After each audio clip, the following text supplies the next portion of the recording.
Okay, I had a call. Also, I'm trying to think. Okay, inflation and stuff like that. Hey, there's the next part, second part here. Okay, uh, inflation and things of that nature that are happening currently, which is like what about like 57%, about like 50 something from around there.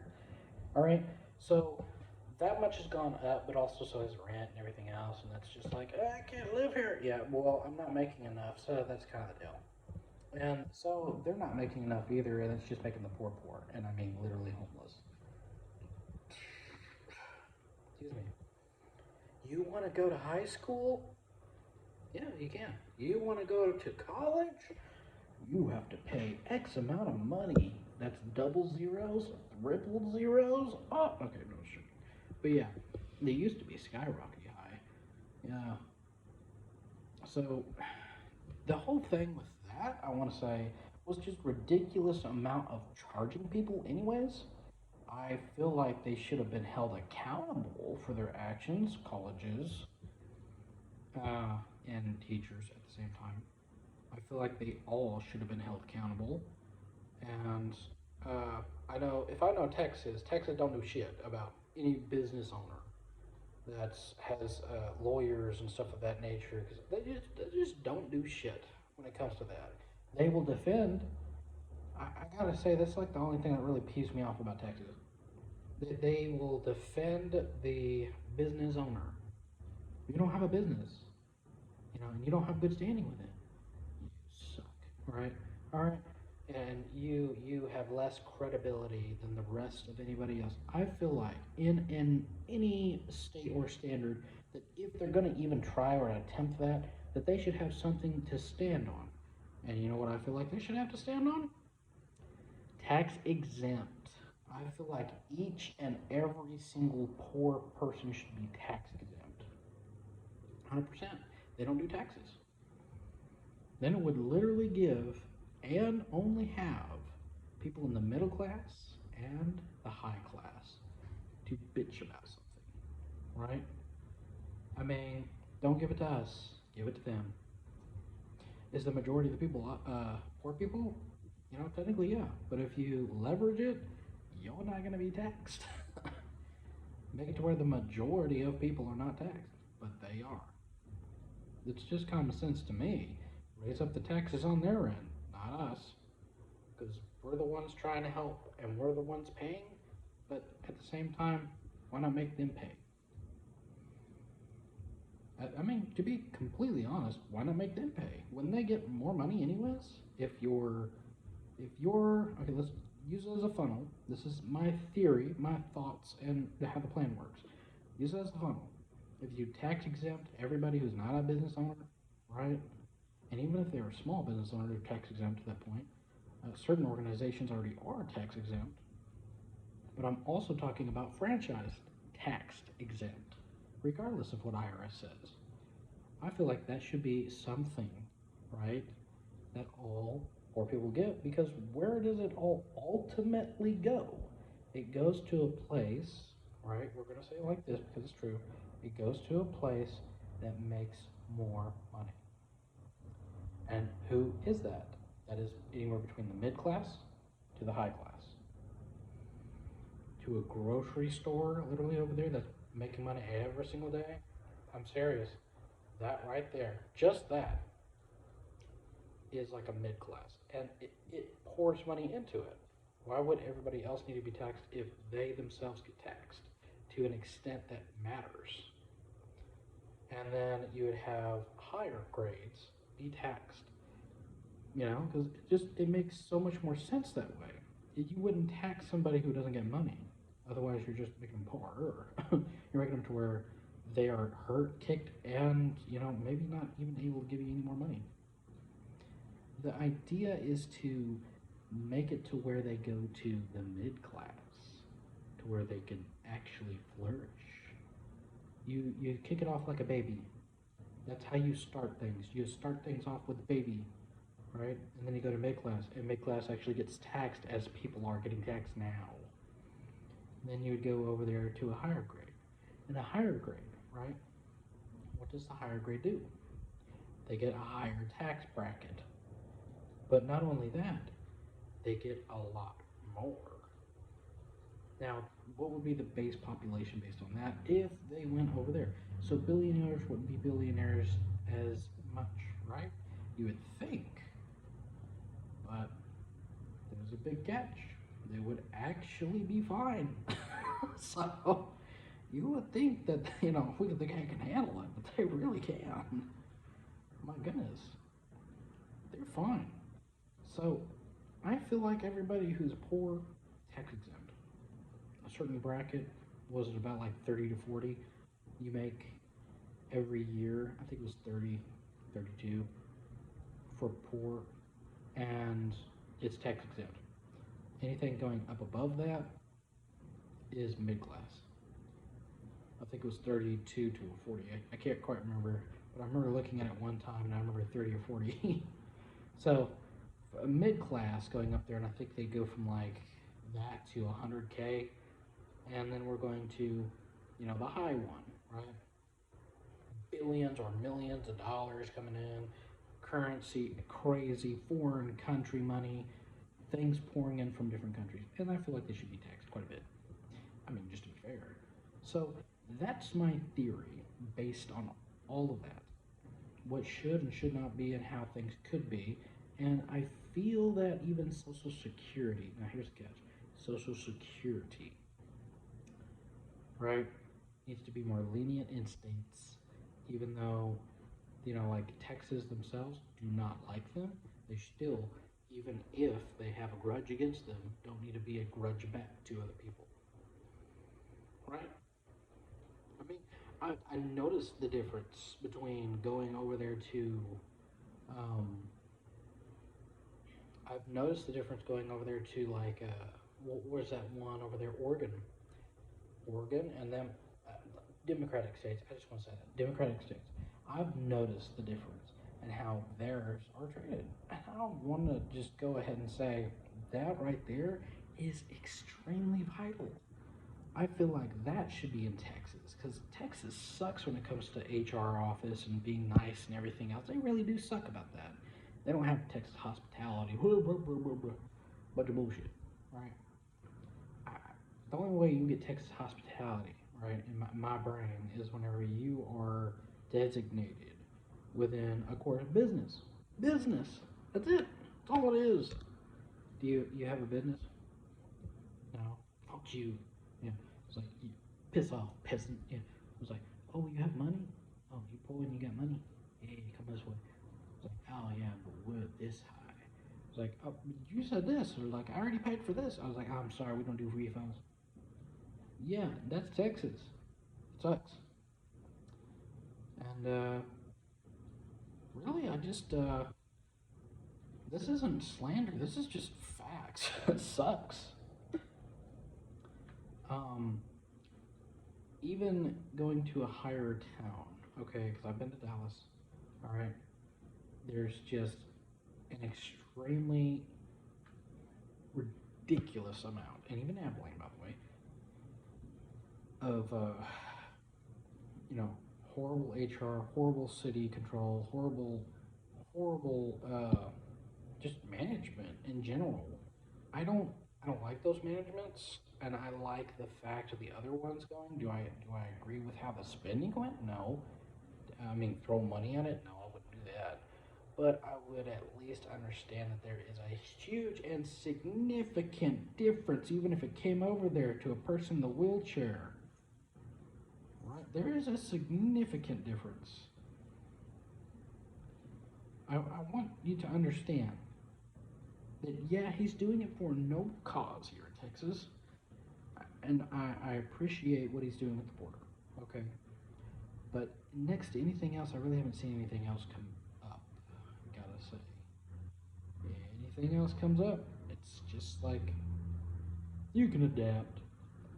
What the fuck? We'll help your roads out once in 5 years.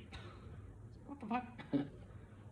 Oh, that statement was a little exaggerated, by the way. All right, so yeah, they do the roads every now and then. Okay, that's fine. Now, a nice road would be great, right? something good. Now, if you put your money towards that, it would be great. But will you do it? Probably not. You don't want to pay for people. But do people want to pay for people? No. They're greedy. They're selfish. People don't want to pay for people. People want to pay for themselves. Now, how does that chain work? I pay for me, and then I'll pay for you eventually. So, so yeah, the deal is, I feel like how things were set versus how I've seen them before, there could be so many things and opportunities that are just better in general. And I mean, we're going all the way to like stone. Stone is the best. Stone or concrete or something like that, even brick. The foundation of brick. If if we would do something that we did in the Western days, going back and maybe taking that Texas stand there, in the Texan days, where they built railroads all the way across there. Of course, it was cheap and easy to do, right? Look, you have things that are cheap and easy to do, but the labor cost a lot of, yeah. The labor cost them? Yes, it did. They did get paid in reward. That thing sure did work, right? They had volunteers and stuff. Now that stuff, really cool. Can you do that here? Yes, you can. You can definitely do it. Are you lazy and on your ass? Absolutely. You're a Texan. Sorry to say it. Texas is fucking lazy. It's the laziest state I have ever seen.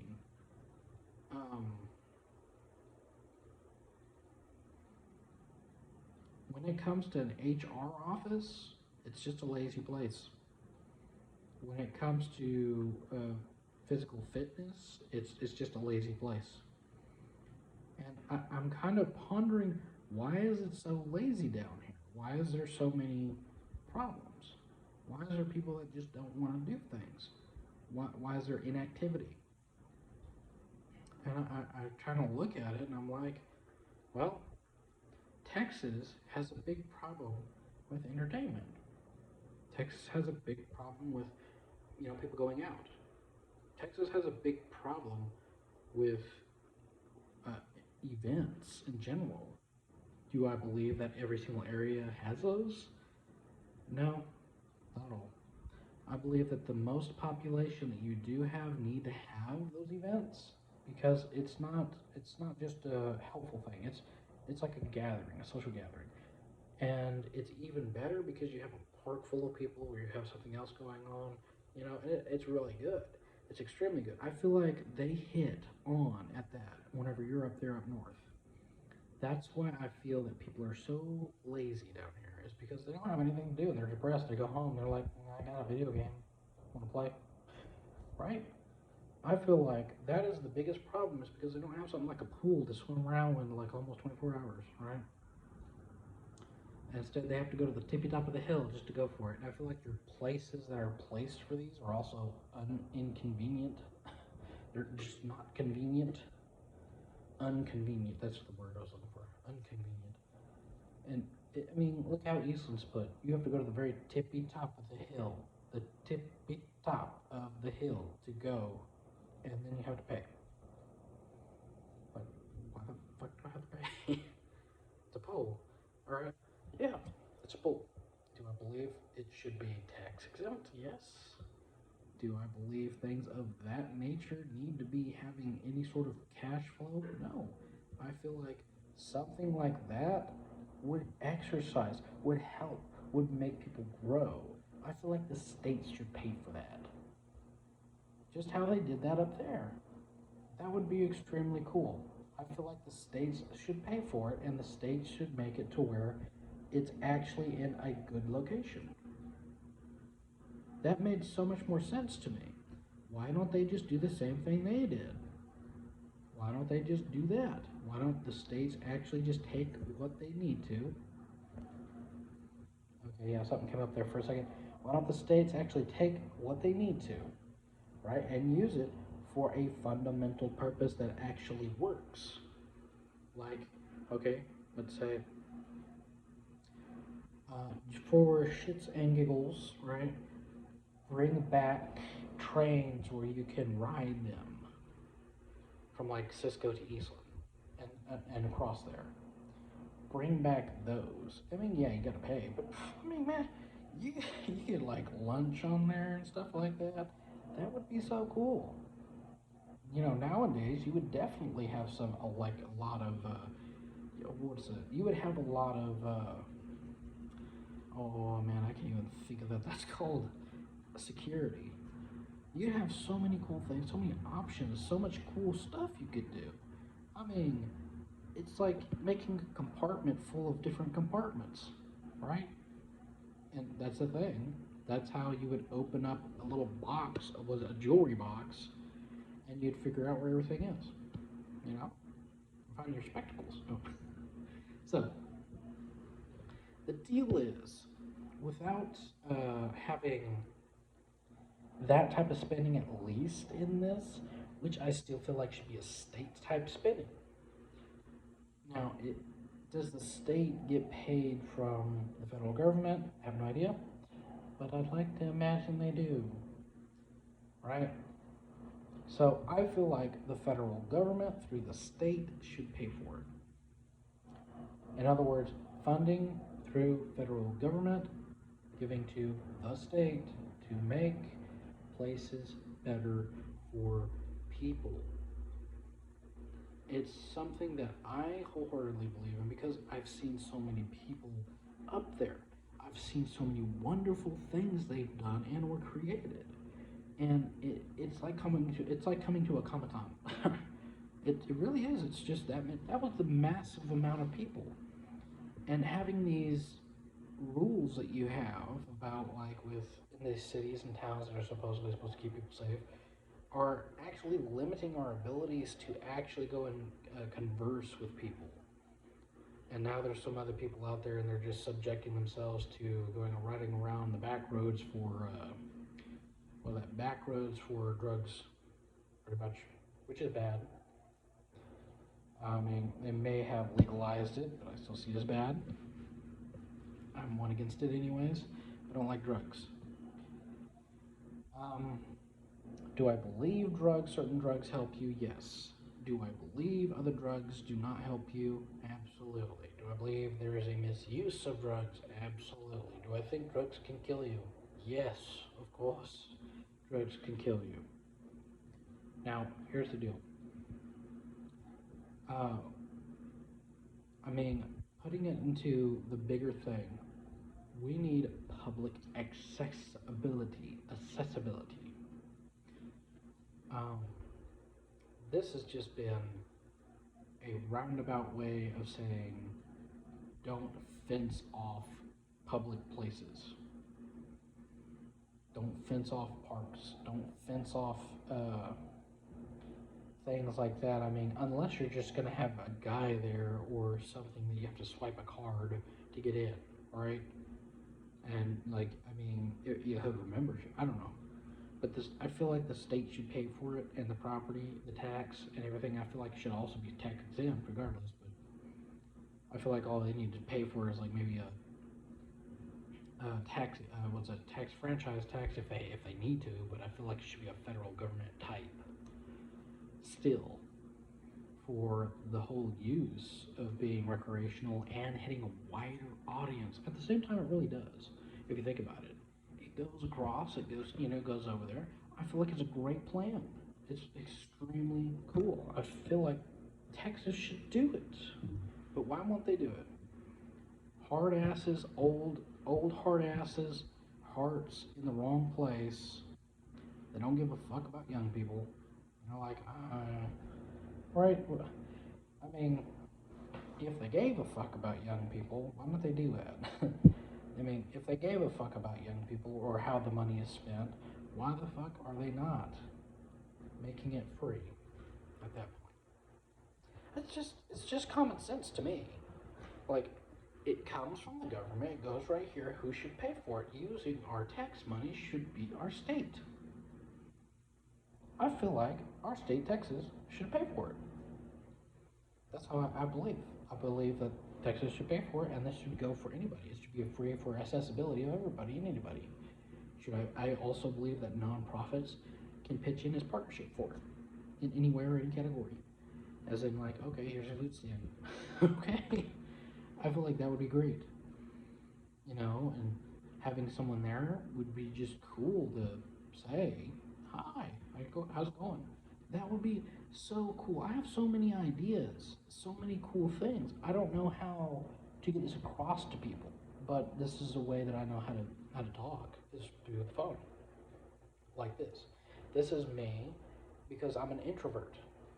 I'm telling you, I'm 100% introvert when it comes to my feelings, thoughts, and stuff like that I boil inside, other than whenever you get me mad. So, don't get me mad. I'll lash out, because I do that. And you get me mad, like, nope, I don't want to talk to you. Get away. Yeah. Same thing. Yeah. It's like me picking and choosing who's cool, who's not at the same time, and I'm like, okay, hi, how's it going? Hey, yeah, you're kind of cool. I still don't talk that much around you, but that doesn't mean I view you any less, right? But when I'm at home, because I'm an INFJ, I'm more introverted than I am extroverted. I don't like certain things. I'll say a lot of things that I can't. I'm an introvert, but more than I am an extrovert. So I do have both capabilities. I'm able to hold down a job. I'm able to talk to other people. I'm able to use my verbal cues to a sense.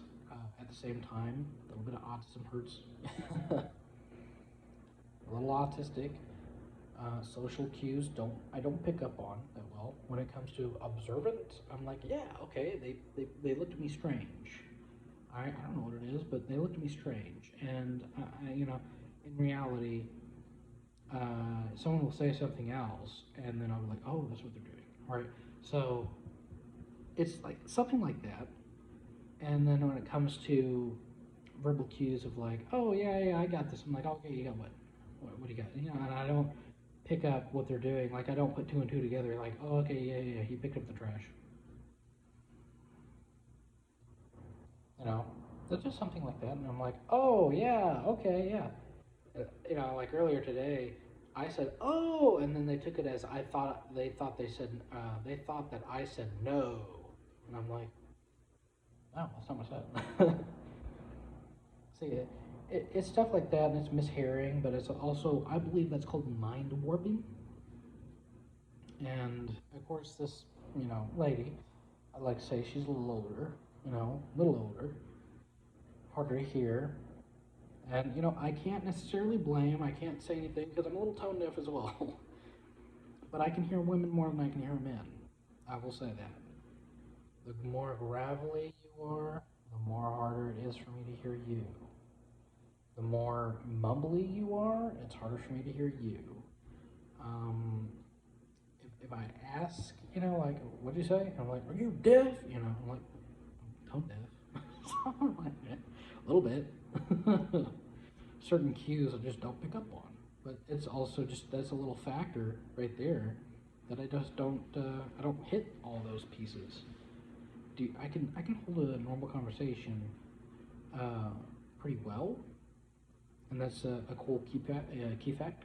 I like those. But when I'm talking to somebody else, introvert kicks in, and then also antisocial cues. Nice, lovely, because it's like, say like I could be talking about a rapper, and you don't know what rapper I'm talking about. There's like a singer rapper, or there is a rapper right over there that's on the floor, or there is a medium-sized rapper that goes for, like a sandwich. This big rapper, okay? You don't know what type of rapper I'm talking about. And that's something that I have problems with whenever someone's talking to me in a sentence, because if you say something from the beginning to the end, you say something, and I would get confused. And I would have to put two and two together, or try to, within the sentence that you gave me. Majority of the time, I'm surprised I do this, but the majority of the time I actually get what it is. Because they say what it is first, and then they kind of explain a tiny little bit, and I'm like, oh, okay, I gotcha. But sometimes I'm like, what's that? What are you talking about? So I'm like, I don't know what you're talking about. I pretty much am like, oh yeah, nice firefly, and stuff. It's like that. But will I go and look at stuff and stare at things for a while? Yeah, I like it. And I got OCD, so I clean the shit out of my glassware. I like glass. Glass is amazing. Glass is the greatest gift ever. I like glass. Anything glass, I like it. Screen monitors are different. They're not quite the same. Screen monitors are really weird. Um, if it comes to an iPad, I like iPads quite a bit. A lot more easier for me to do. When it comes to like um, glass, as in tables and stuff like that, I have to have it a certain way. I have to have it with the lines. So if it's with the lines, I'm fine. If it has lines like on the floorboard going this way, I have to match it with the lines. And of course, if it's a square, it's gonna work. But if it's a rectangle, I need the rectangle to be this way. It needs to go this way with the alignment. Okay. Now, if you have a circular glass, it can go anywhere. If I have anything that's a circular thing, it can go anywhere. Because it's a circle. I like circles. 3.14 radius, right? Circles are great. I like circles. You should try some circles. I like circles so much. I even made a character from the circles. That was the AOE the AOE D&D, right? I love the AOE D&D. AOE D&Ds are really cool. I'm like, fire, big, big AOE. And that, of course, is radius. It's all based on radius, and I like the radius part, but what annoys me, and it annoys me quite a bit, and this is why I don't like playing D&D, this is the piece, I like creating characters, but as when it comes to actually playing D&D, I don't like playing D&D if my stuff is not active and I can't use them, or if they're nullified, to a sense of being that you are this amount of distance from this person and you're not showing me visibly. Um, because every time I ask, it's like they're already in a different category because you try to say something and then you try to redirect what happened and then you said it again, but it's completely different, and it doesn't make sense to me. It doesn't click, and I'm like, how did you get there 10 feet from there all the way over here that's 10 feet from this person, even though you were 10 feet from me like 5 minutes ago, without using movement? Something like that just doesn't add up to me. Okay, and I'm like, I've been completely still, and it's my turn again. I'm like, you didn't say anything about those. You didn't say that he ran up to anybody else. I'm like, stuff like that just bugs me so much that I don't want to play the game. But I like creating characters. I mean, characters are just really cool. I can create like a massive ass load of characters, best characters you've ever seen, characters you've never even heard of, to characters like, oh my gosh, yeah, characters that are just absolutely mind blowing. And a lot of these I do are OP. And I do it to a sense because I'm like, okay, this is great, okay, this is great, okay, this is great, oh my god, man. It's like playing an elf rogue. An elf rogue is something that's OP in the game. Now, what I thought would be extremely funny, right? We know that halflings, they have this advantage against fear. They got this, it's brave. You get advantage against fear. And then you get the stout, advantage against poison. Right. I like that. And then taking it with like one of the other ones that gives you advantage against charm. Just like the whole game just changes. It's pretty funny. It's like, you can't charm him. That would be really funny. But I also like, certain things over there. Like, here's an idea. I was actually DM, and I like DM. I like being DM. All right, make a DC 15. Like, okay, you break the chain, or something like that. Or we'll have to put it down, of course, for certain levels, I think. As certain levels rises, this is how certain people play it. But DMs, they get to pick and choose. It depends on also the areas which you have, people you have as well. I like DMing. Now, I've DM'd before. I've DM'd for my friend Christian. Great guy. And I've also done it with, not a few others, it's more than two. I've done it for like a group, so I think three in grand total 3. Oh no, wait, there's one more, 4. So 4 players, including me as a DM. Okay, so that's 5 people in grand total, but 4 players. That's the group that I've played with. And so I guess to put a little bit more leniency on the group, I like roleplay and the aspect of roleplay to a similar sense that we also have the amount of combat that needs to be into the game for like to be drawn out. And it's like this. Okay, so I will go off your background. Let's say you're a goblin, and you have a background of, let's say, just Outlander background. A goblin Outlander background. You know, can visibly remember every type of map and layout of the thing to get the general feel of it, anyways.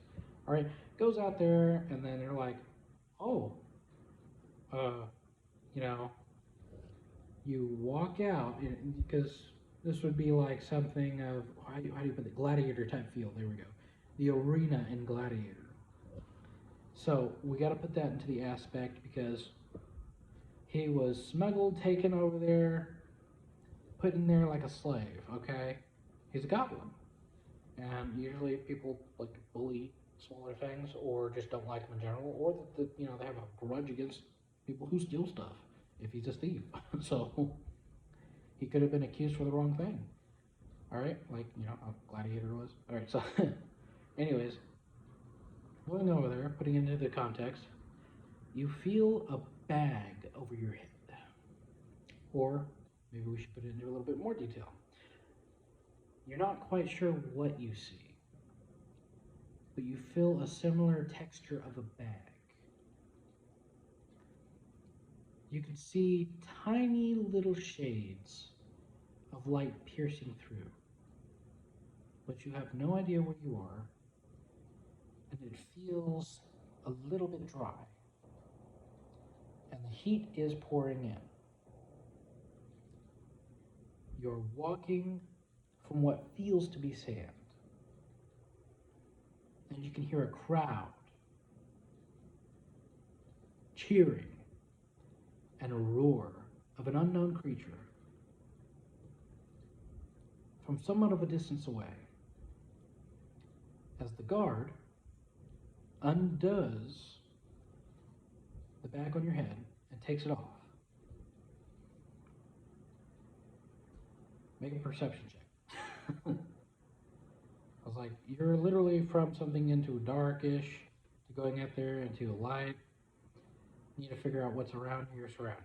Make a perception check. Alright? So let's say you rolls a 12. Okay. You're able to clearly and visibly see, alright, a whole crowd, everybody there. And you're across from there, you'll see a tiger that's put on chains. Alright? You see 2 muscular men right there, waiting to pull the trigger down, right? You know, oh man, I can't even think what that thing was. Pull the trigger down. No. Alright. So, it's kind of like that. That's like the setting, and it's like the, oh shit, what's happening? And of course, I would research before I do anything like that. That was just an example. But having a gun right there, reloading it, gives them the sense. Yeah, is that in the game? Sure, it can be, you know, because cannons are. I've had this campaign where a friend put his dick in the cannon, you know, so his whole thing was like about, you know, he's falling out and then he comes back in. He's on the side of a floating ship, going back and, you know, going in, kind of deal. So he was flapping, but he went over there, he tried to do that, and the monkey was kicking his ass. So the monkey was trying to blow off his, you know, area, but he's also trying to kill him at the same time. It was weird, it was funny at the same time, it was strange. But he missed, he ended up missing him. So when he got back in there, the monkey ended up tying him up, and he went up there, and he was hung upside down onto the middle of that pole. I'm trying to think of that. Boy, like I said, I'd have to have the stuff right there in front of me. Oh, the mast, I believe was the mast. Okay, the mast. Upside down on the mast. And it was the craziest thing. And the other guy was trying to take over the ship, but it was a goblin. You know, it didn't work out, and they ended up dying quite a bit. They got attacked, and another ship came. Didn't work out for them. They had horrible luck. They just got out of a gladiator arena. They let loose tigers on everybody because they missed. And the crowd was going crazy. They had got onto one trying to escape with a bunch of pirate goblins who were in the skies doing a sky battle with other people who were after them for releasing the tigers, which were the guards, of course. And it didn't work, and they had apes and monkeys because this guy, which was the goblin, who was controlling them, and that was pretty much that, and also, of course, goblinoids. Those were the people that were onto that Pacific ship, and they had little kites, which like Ewok type. They went over there and they could drop rocks on other people. So the big ones got on there, and they could go over there and glide over to the other ship and drop rocks. They won on the first battle. They did not win going across onto the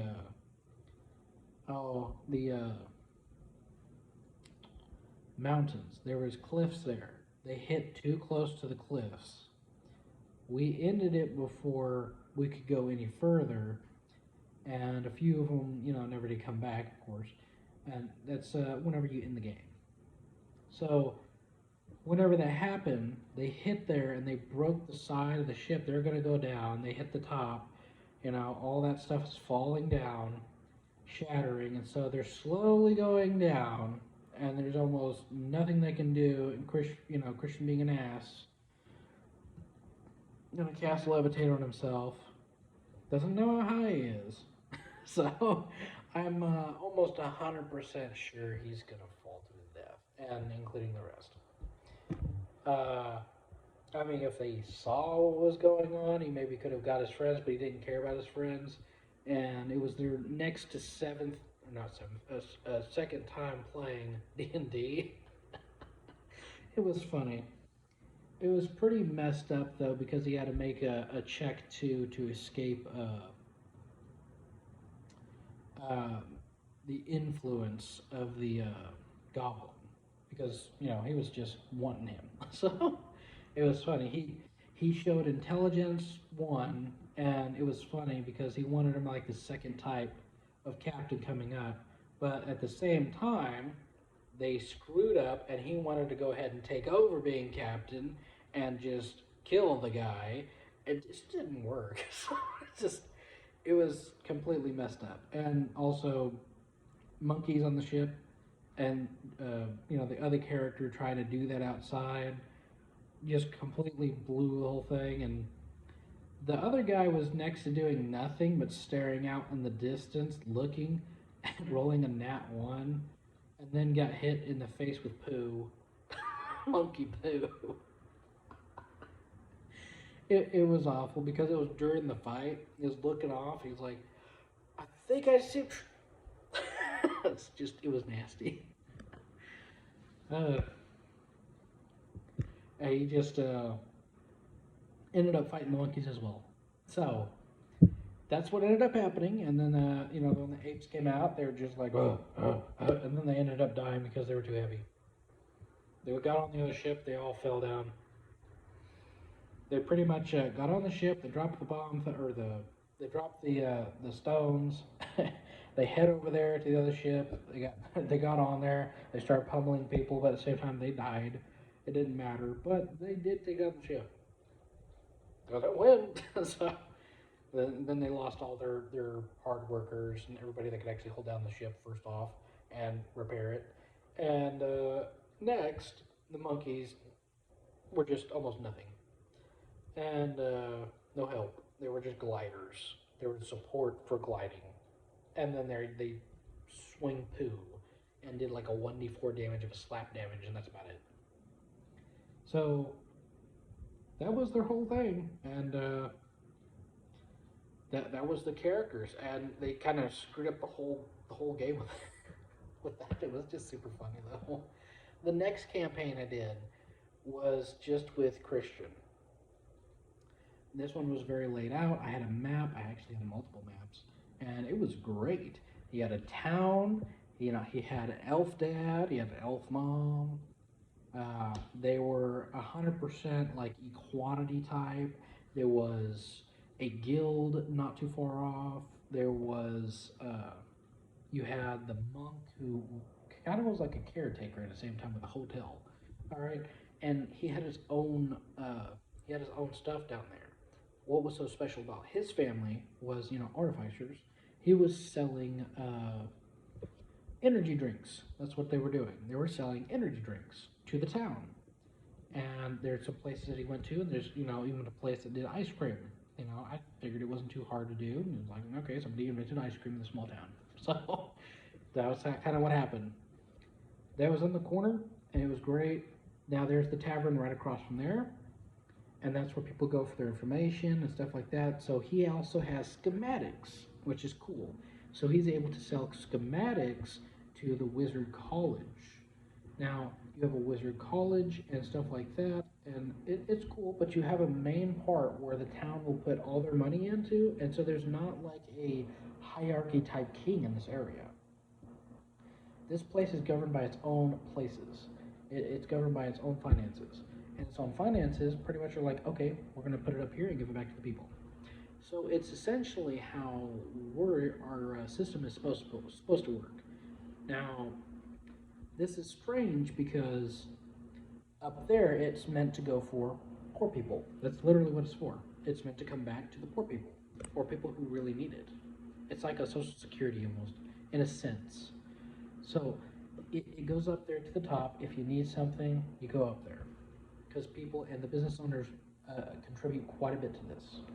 And yes, they make a lot of money. That's kind of why.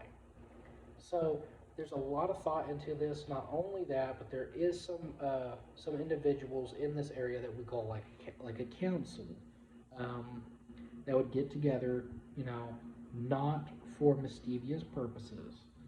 Okay, they would talk quite a bit, about all these things and how this was, and so his dad was one of them. And these business owners had agreed that it needs to be both one of low income and one that's actually with the people to understand the people more. So not one who's stuck away into a place that's isolated or, this land is mine and it will be mine forever. Let's have 50,000 cattle and 20,000 horses, and then not give anything to anybody else.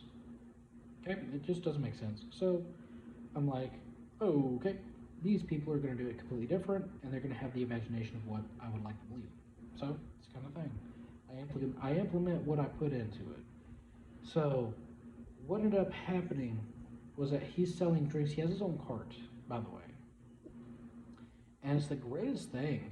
He goes by and sells it to the monks, monk. He also goes by and sells it to the guild. He goes and sells it to the college. He sells it to the tavern, and he also sells it to the ice cream shop downtown. So, both of those two were, of course, downtown. Now, there's two new places that was coming up. Was the enchanting place, and the other one was, of course, the store is just the store in general, hardware store, but in that sense, it had like a bunch of objects that were just in there, like glasses, and it was a store that would go there for more like your home stuff or accessories, things of that, including it did have some food. So that was a good thing. It was kind of like a lower downgraded version of like, let's say a Walmart, a lower downgraded version of a Walmart.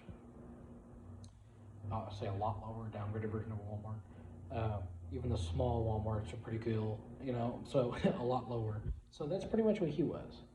And he made a lot of business there. Now, there was these magical orbs, and those magical orbs didn't know where the guy came from, but he sold it. And each one of those magical orbs was implemented with a graven image that was in the center of the orb. Now, how do they work? They're like a glyph. And what glyphs do is what he did was he implemented a charm person, and he implemented at the same time putting in with it is madness. What's that one called? Madness. I'm trying to think of that one. I think it's just madness something, but a crown of madness. That's what it was. Okay, he implemented 2 into it, so whenever any of them or a user used it, it would break off into them immediately. But the source of where it came from would always leave that remnants of where it came from. Okay, and it's similar to how Saruman works.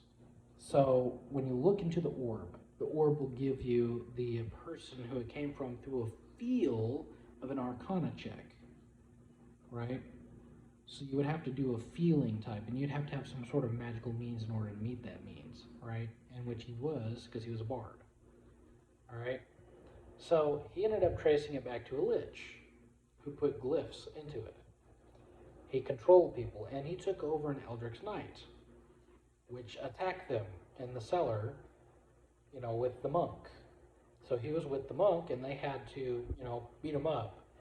And when they did that, they found out there was a whole bunch of other people that were being affected by it. So, as that was happening and chaos was kind of going through the town, they had to go and find the guy to break all those. And so the Eldritch Knight and a lot of the other guild members ended up going to this mountain, which also had a giant that was previously defeated, right? So this giant was defeated. It got back up. It became zombified. So they're like, and then it started attacking them. So it was a zombified giant. So he had to deal with that, and the party did too. And they got over it, and it was quite easy, actually. They got nat 20s quite a bit. They ended up going down, and Christian's worst thing to fight is a mimic, okay? For some odd reason, mimics just kill Christian in the game. I gotta say, when he was over there, he got dealt max damage on D20s twice in 2 different campaigns. He does not like mimics. When I bring up mimic, he's like, oh god. Yeah. Mimics are just something that he does not like one bit. And it killed him completely in both turns. It was madness. It was hilarious. It ended the campaign real quick. Both of them. So this one had a party this time. So, nice little fact there. It was hilarious. This mimic went over there. He's a chest, of course. Went over there and tried to eat somebody. Dang. Had a party there, and then had to revive that person, keep him alive. That's what was happening. That mimic actually did stuff. It was weird. I got nat 20 on that one too. It was super funny though. He lived. Had damage. Dang. He was at 7th level, by the way. All of them coming in there around about that same level. Some of them a little higher, just to help with the getting rid of, the lich and his goons, right? Which would be undead. So the deal is, it was really cool. They tried to destroy everything. He had a crystallized thing. Like his chair or throne had crystallized things, right? But what he did was he implemented in each one of them to where he could just sit in it and tap it so the glyph would go off. And when he did, it would shoot out to the person. Fireball, things like that. And he just click it so it's on his turn. Dance! Oh yeah, clicking.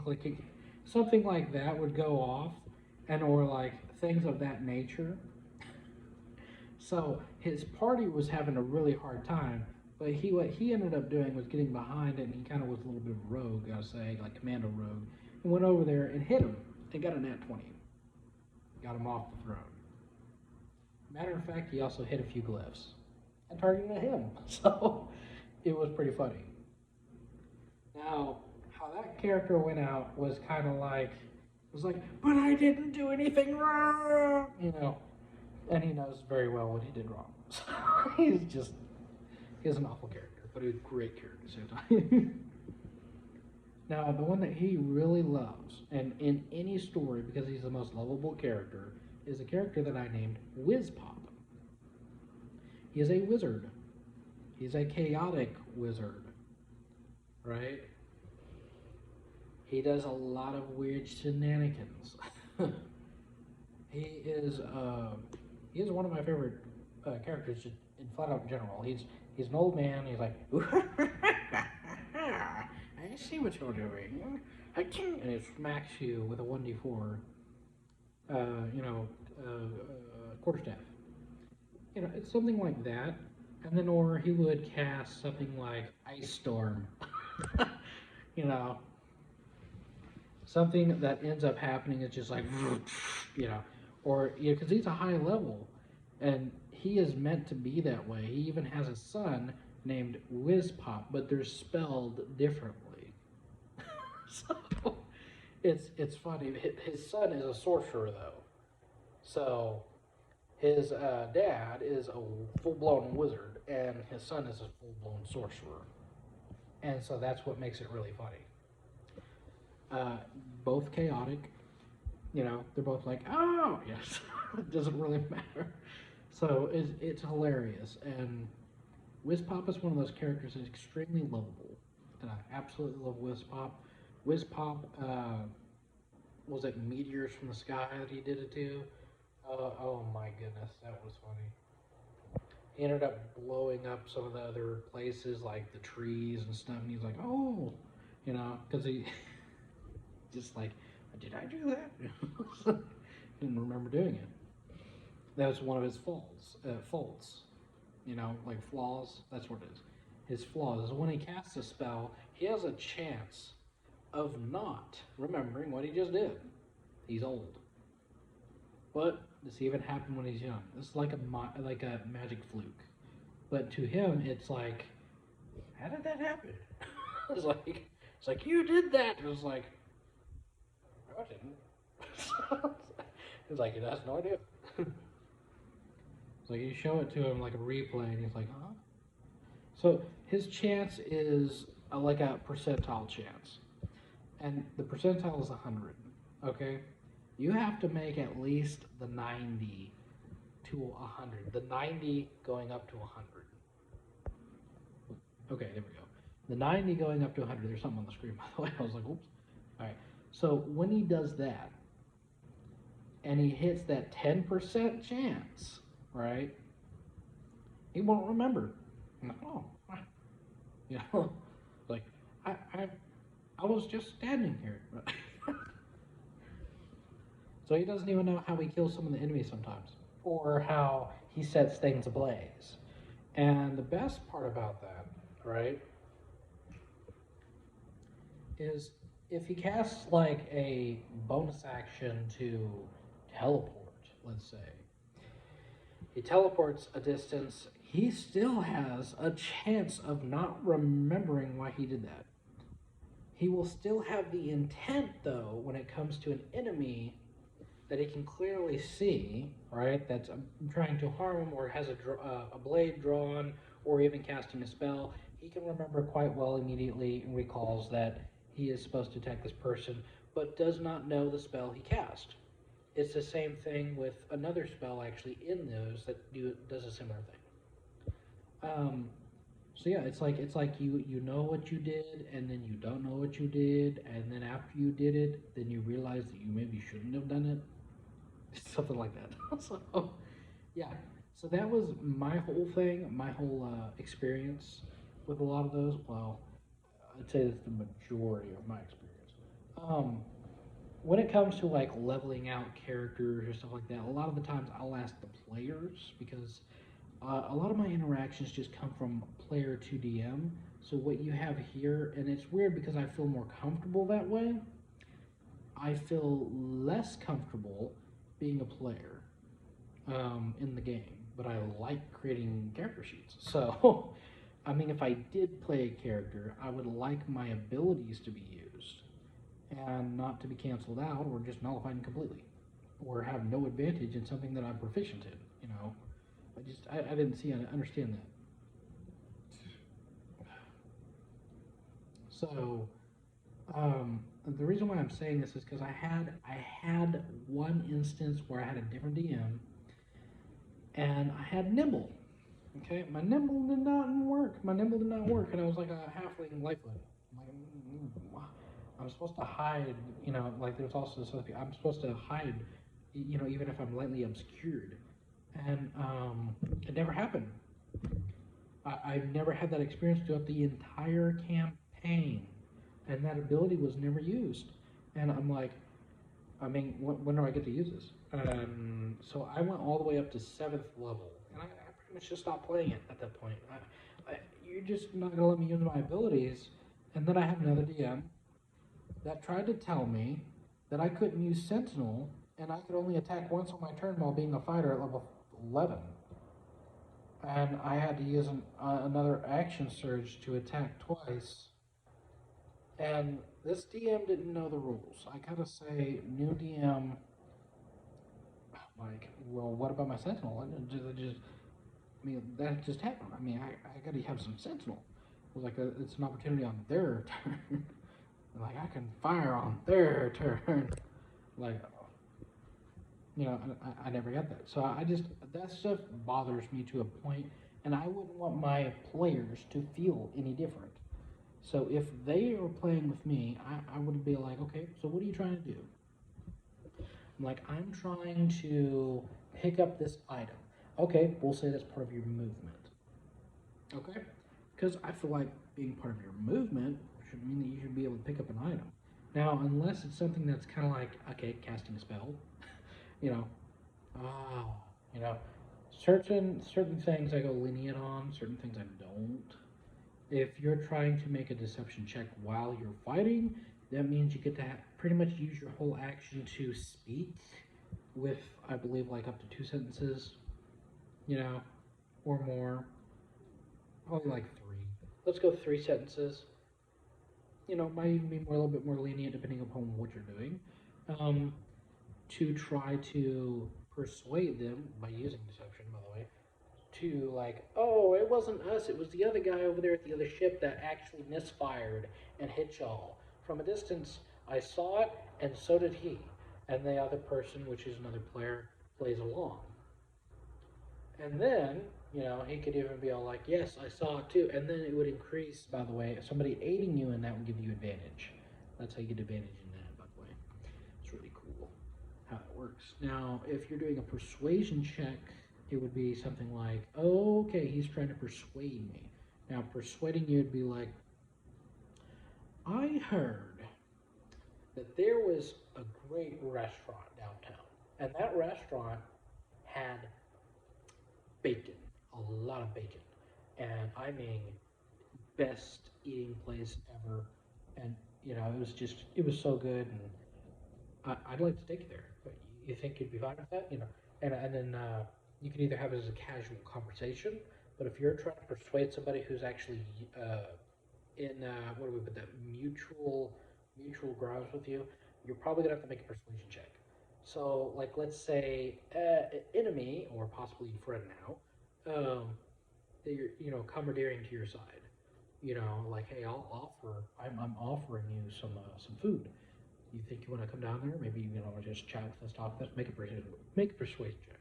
So makes a persuasion check, and let's say he makes a 12. I'm like, okay, so he understands the kindly gesture that you gave him, but he happily rejects, and with all respect.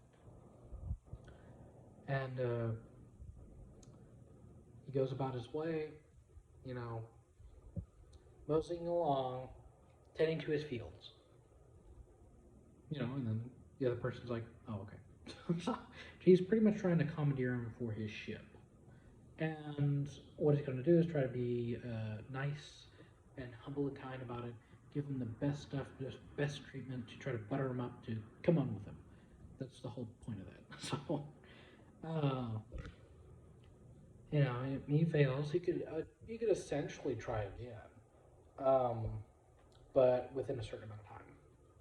Of course, I'd like to be like, let's get a move on. So, let's be like, okay, you've tried once. Now don't try to grind it. So, let's continue with, okay, here's a good one. All right. If you have the brewer's part, and the poisoner's kid, oh yeah, great old poisoner, say you got a drink, and you get rounds for the table, right? You do a sleight of hand on the table, mixing your drink with somebody else's that you don't really like, who you don't like, and you give it to them, and they drink it, and they're like, and they start suffering a 1d4, like, oh, hey, man, are you okay? You would make a deception check to see if they're actually okay, because you're not, you're trying to kill him, and he's like, going on like that, and so you're just patting him on the back, oh my gosh, and then you even go as far as to help him or heal him or something like that, do something good in return to try to get him to persuade him on your side, to butter him up. Or you yourself use it as an advantage to destroy him. But it just depends on which type of game you're playing. If you're playing the charlatans game, I guess that's kind of where you would go. So you'd be very good at persuading him into scamming him, right? So a charlatan really just scams people, and not a lot of people like scamming, but it's in the game. And so scamming is like you have bottles that are completely different. You drank something in a bottle, and it gave you good. Let's say you're an alchemist, right? You drank something in a bottle, which was pretty much a potion that healed you. And then you had other people persuaded that this was actually going to heal them and make them better and everything else. And then they went over there and they bought it and they bought it and they bought it. They're like, no, this one got to work, this one got to work. But it actually doesn't. And you leave before anything happens. So that's the messed up part. That's the charlatan, but you can also do minor illusion. What's that one? Disguise self. Oh my gosh. And those things are crazy putting them together. If you disguise yourself, then minor illusion yourself as that, and then take that off of you, being a complete different person, then I'm like, what? Because it's an illusion. You can do almost anything with it. Like, it can keep your previous form. That's the really cool thing. He's like dealing out a deck of cards. You can even do certain things with like telepathically communicating to some other people. It's just stuff like that, or shenanigans. Things like that happen all the time in D&D. So, it's really crafty what you can do. And, excuse me. If I want to recommend maybe one more D&D character here, I want to say. So, Shifter, per se, maybe being a Lycan, which is a were-dog. We're going to put this were-dog with a wild mount of a shifter. So no one gains advantage within 30 feet of you as a bonus action. I wanted to say that that's extremely broken to the fact that happens and I believe it happens for like 1 minute. And it uses up your proficiency bonus. So however much your proficiency is, you can use it. So, and I believe your proficiency goes all the way up to 6 at max level. But we're going to go ahead and step back for a second, because that right there is equivalent to the 18th level elusive rogue. Nobody gains advantage on you, right? But that one's permanent. This one right here is like, oh, for a minute, but I can use it again. So using it with a Lycan who has it for at least transformation of 1 hour, right? Extremely important that 11th level you have lichen regeneration, or that is nice. That advanced transformation regeneration. That's what it is, which is great at 11th level.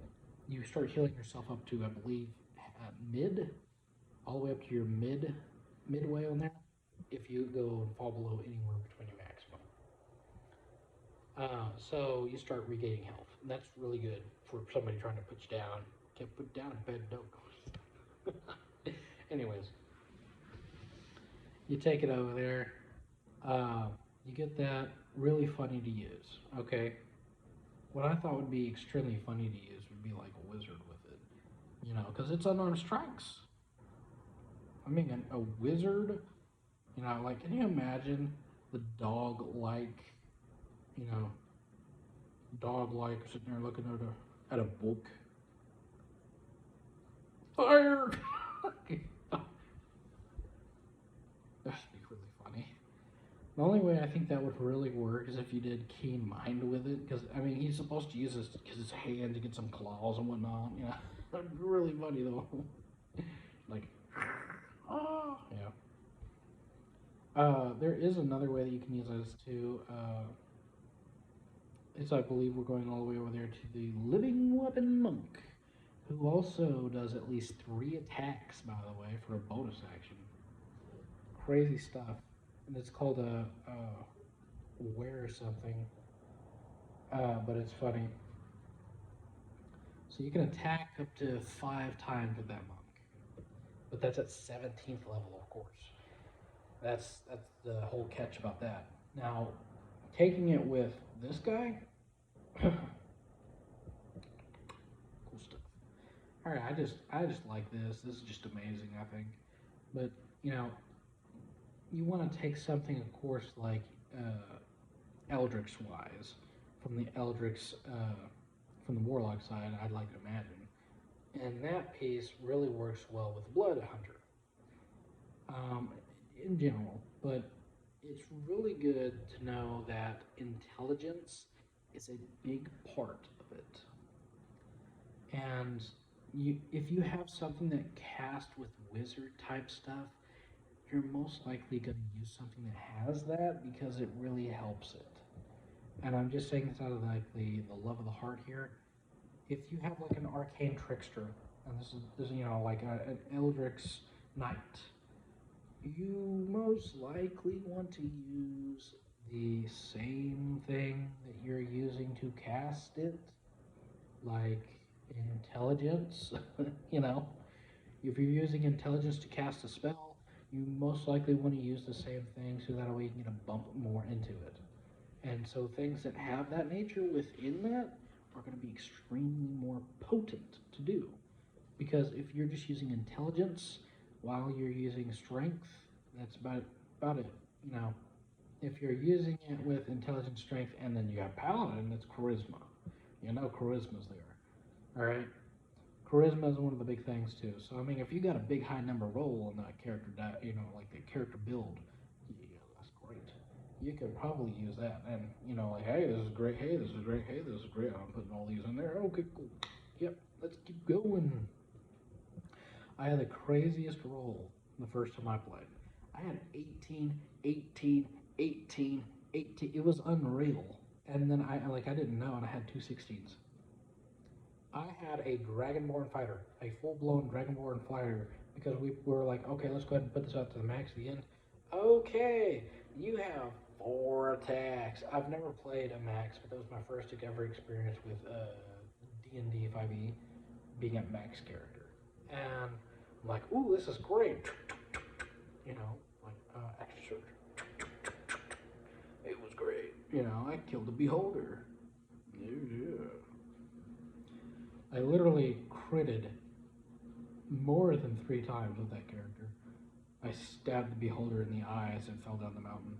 But you know, for some weird reason, I didn't know how I didn't fall down the mountain. So I was like, well, what happened?